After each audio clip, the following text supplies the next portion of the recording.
Assalamualaikum warahmatullahi wabarakatuh. Kami dari kelompok 4 yang terdiri dari anggota Firman Maula Hidayat, Melani Dian Eka Putri, Nurhuda Mardatila, Muhammad Aufak Umar Sucipta, dan Yani akan menjelaskan tentang tindak lanjut pelatihan.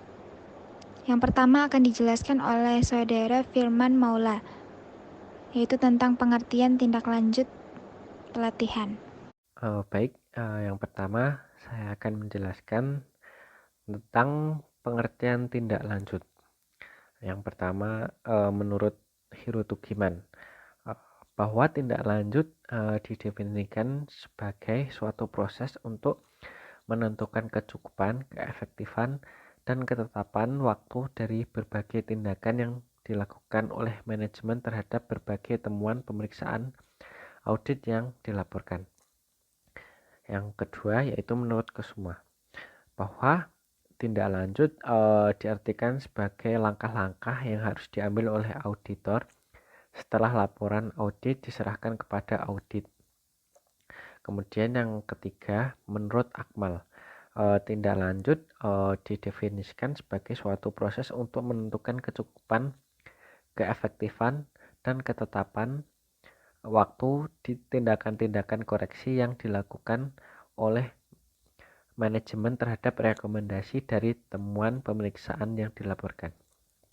Nah, jadi dari ketiga definisi ini dapat disimpulkan bahwa tindak lanjut merupakan suatu tindakan eh, yang tadinya sebelum yang tadinya evaluasi kemudian ditindaklanjuti. Jadi hasil dari evaluasi sebelumnya kemudian dikumpulkan antara saran dan rekomendasi dari auditor, kemudian dipilih mana yang baik untuk kedepannya sebagai evaluasi untuk ditindaklanjuti.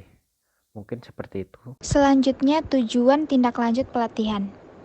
Tujuan yang ingin dicapai dari semua bagian pelatihan ialah berhubungan dengan tujuan pelatihan yang biasa dilakukan atau formal atau pada umumnya, yaitu untuk meningkatkan pengetahuan, kemampuan, dan perilaku semua peserta pelatihan yang tugas dan fungsinya sebagai tenaga dari suatu organisasi. Selanjutnya yaitu manfaat tindak lanjut pelatihan. Jadi, dalam sebuah kegiatan pelatihan, tentunya akan memiliki manfaat ataupun kegunaan yang bisa dirasakan dalam waktu yang dekat. Karena memang sebuah kegiatan pelatihan difokuskan dalam jangka waktu yang pendek atau dekat. Secara umum, manfaat dari sebuah pelatihan yaitu guna meningkatkan, memperbaiki, dan juga menambah kemampuan pada individu saat ini.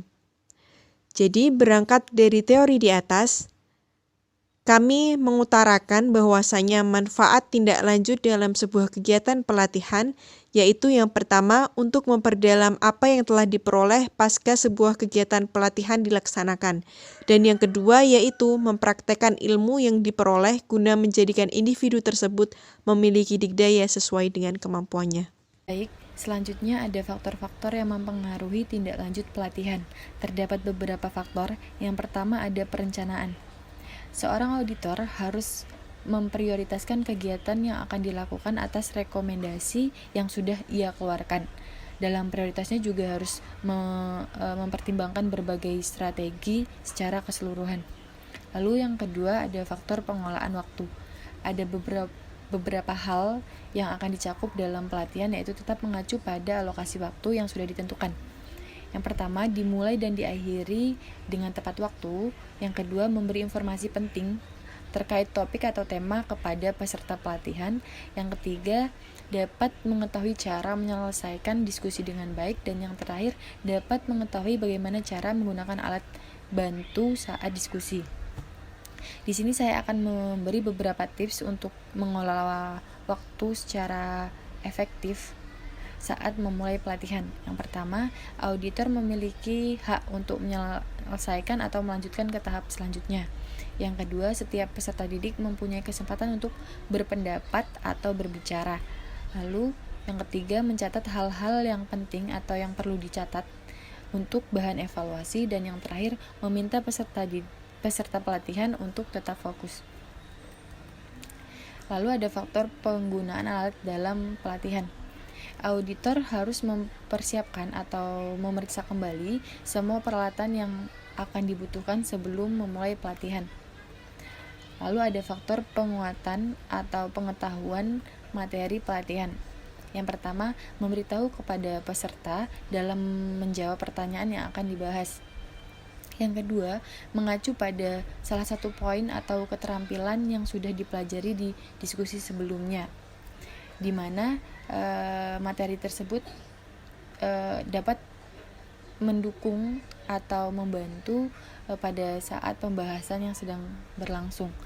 Yang ketiga, membuat hubungan atau menunjukkan keterpaduan pelatihan.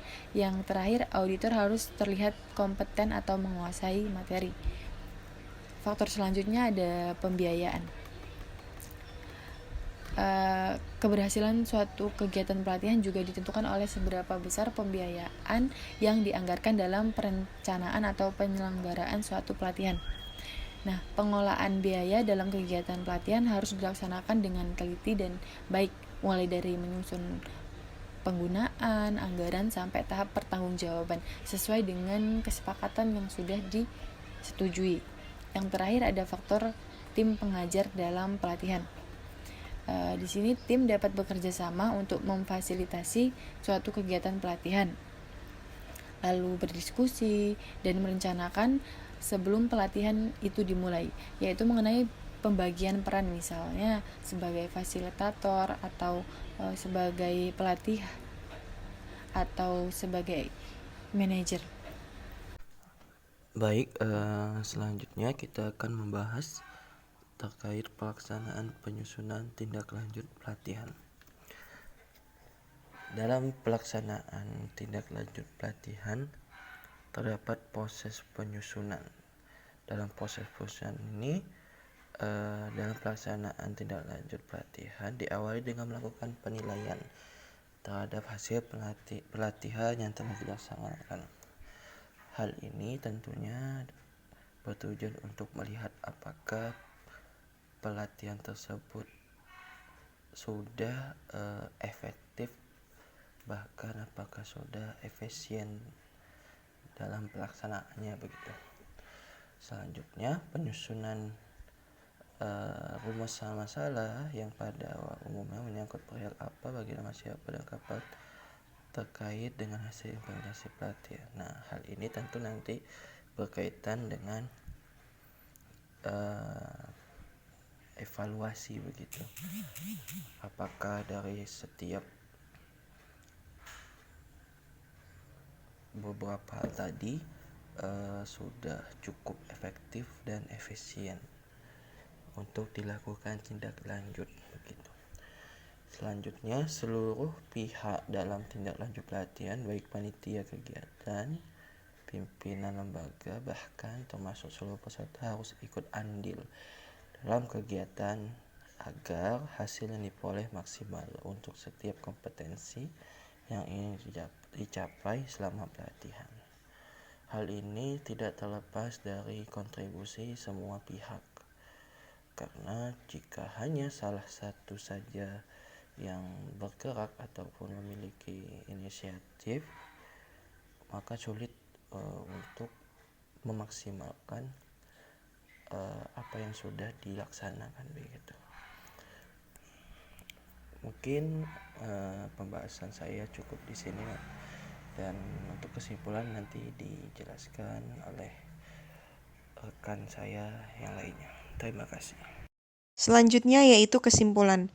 Jadi, berdasarkan penjelasan mengenai pembahasan yang telah diuraikan sebelumnya, maka diperoleh beberapa kesimpulan, yaitu yang pertama, dalam sebuah tindak lanjut kegiatan pelatihan, terdapat beberapa faktor yang mempengaruhi, yang mana faktor ini menjadi pendukung terrealisasinya sebuah tindak lanjut kegiatan pelatihan, seperti perencanaan, kemudian pengelolaan waktu, penggunaan alat, pengetahuan, pembiayaan, serta tim yang melaksanakan tindak lanjut tersebut. Kemudian yang kedua, pelaksanaan penyusunan tindak lanjut pelatihan tidak serta-merta bisa dilaksanakan tanpa beberapa komponen, yang mana komponen tersebut memiliki andil yang besar terhadap sukses atau tidaknya pelaksanaan penyusunan akan tindak lanjut tersebut. Komponen-komponen tersebut yaitu ada 5, yaitu 5W, what, why, who, where, dan when, dan juga 1H yaitu how. Baik, terima kasih untuk teman-teman yang sudah mendengarkan dan juga memperhatikan presentasi dari kami. Sekian presentasi dari kami. Wassalamualaikum warahmatullahi wabarakatuh.